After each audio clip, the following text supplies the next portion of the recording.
Salam, hər vaxt xeyir olsun bütün tələbələrim, bütün traderlərə bu gözəl 18 oktyabr Azərbaycan Dövlət Müstəqillik Günü münasibətilə hamınızı ürəkdən təbrik edirəm. Yəni bugün keçək texniki analizə, yəni texniki analizdən öncə fundamental analizdən bir neçə faktor nəzərə salım. Yəni bugün bildiyiniz kimi 13:30-da İngiltərədə çıxan hareketli satış bazara təsir göstərəcək. Yeni Amerikada çıxan xəbər 17:30-da Jobs Claims təbii ki bu günün ən vacib xəbərlərindən biridir. Bazara iti sürətlə bazara təsir göstərir. Keçək ümumiyyətlə texniki analizə hal-hazırda gördüyünüz kimi söhbət euro-dollardan gedir. Yəni euro-dollar gördüyünüz kimi əhval-euro hüviyyəsi hələ ki yuxarıdır. Yəni burada flag yaradır.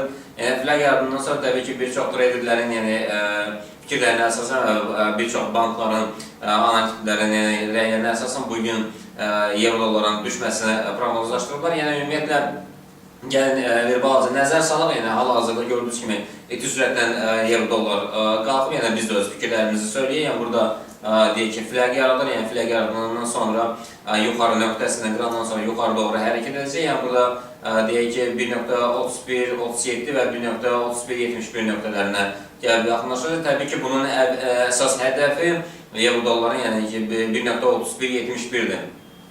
Ümumiyyətlə baxanda bir belə qalxışdan sonra təbii ki korreksiyalar gözlənilir. Yəni bu korreksiyalarda biz fikir versək Evsam ossilyatorunda yəni qırmızı çöplərin sıfırdan aşağı doğru hərəkəti, yəni biraz da həcmləri getdikcə çoxalması yenidən sürətli aşağı hərəkəti gətirib çıxardacaq. Bu da 1.3084, 3078, yəni bu üçün bunun yuxarı sərhədləridir və bunlar da qırarsa 1.30-34 nöqtələrindəyəcək. Yəni ümumiyyətlə belə baxanda yəni bildiyiniz kimi fləqlər, yəni 3 növ fləqlər deyək ki mövcuddur. Bu da ki fləqlərdən birinə, yəni deyək ki hal-hazırda bu fiqura çox bənzəyir. Yəni burada yenidən güc toplar yuxarı qalxma deyək ki yuxarı qalxmasına gətirib çıxarda bilər. Yəni hələ ki deyək ki xəbərlər gözlə, xəbərlərdən sonra bəlli olacaq və eyni zamanda dəstək xətlərinə fikir verək. Keçək növbəti qrafikdə, yəni gördüyünüz kimi növbəti qrafikdəki sell əməliyyatına siqnal verir səhər saatlarında bu strategiya əsasında.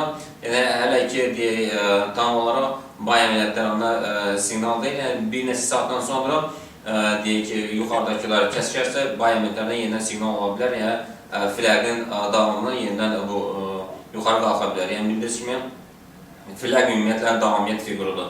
Keçək növbəti qrafikə. Növbəti qrafikdə gördüyünüz kimi bu klassik usulcaqdan çıxdı, yuxarı doğru hərəkət edir. Yəni hal-hazırda yəni biz Fibonacci falan şallarından istifadə edirik.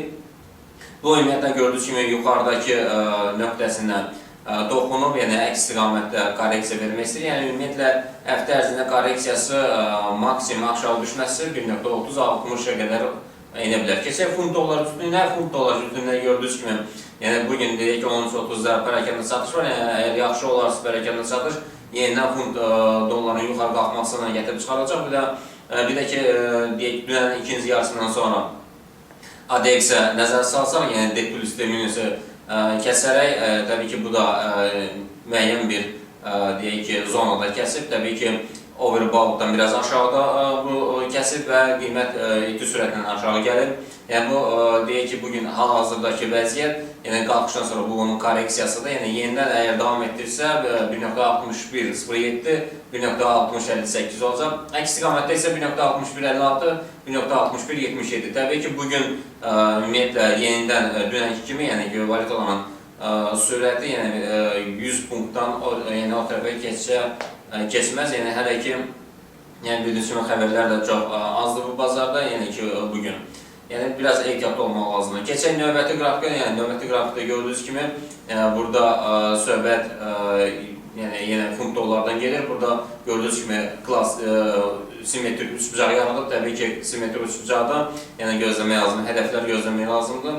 Yəni burada yəni çox diqqətli olmaq lazımdır. Yəni simmetrik üçbucaqda yuxarı qırarsa, yəni birinci müqavimət xəttini qırarsa, ikinci müqavimət xəttinə qədər qalxa bilər. Əks halda isə yəni aşağıda gördüyünüz kimi yəni birinci dəstək xətti var. Bunu kəsərsə aşağı doğru hərəkət edir. Ümumiyyətlə bu böyük zaman intervalında sadəcə bütün traderlərə nəzərə çatdırmaq istəyirəm ki, yəni belə bir fiqur yaranıb. Keçək dollar, frank cütlüyündən, frank cütlüyündən gördüyünüz kimi yenə ADX burada dünənin ikinci yarısından sonra yenə bay əməkdana siqnal olub. Hələ ki deyək ki, yuxarı qalxıb yenə korreksiyalar aşağı verir, yerindən yuxarı doğru qalxması ola bilər. Təbii ki, yenə xəbərlərdən asılıdır. Yəni bu ümid neysə aşağı olduğu üçün görürüz ki, bu özünə yer edib yenidən aşağı doğru hərəkət edər. Bu da ki, aşağı doğru yəni 0.92-15 aşağı kəsərsə, yenidən aşağı doğru hərəkət edəcək. Əks istiqamətdə isə müqavimət hədləri 0.92-59, 0.92-94-dür.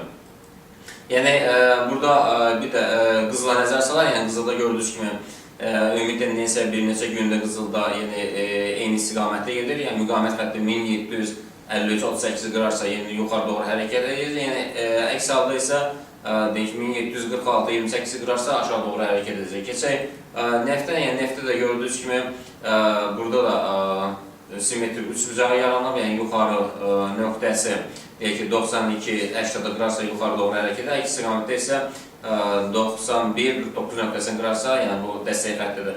Ümumiyyətlə, yəni bir də nəzər salım, yəni euro-dolar cütlüyündə təbii ki, bir çox analitiklərdə dediyi kimi, yəni bu aşağı doğru hərəkət edəcək. Bu korreksiyadır. Təbii ki, yəni korreksiya ola bilsin, olmasın, yəni fləq yaradıb yenidən euro-dolar cütlüyü yuxarı qalsın.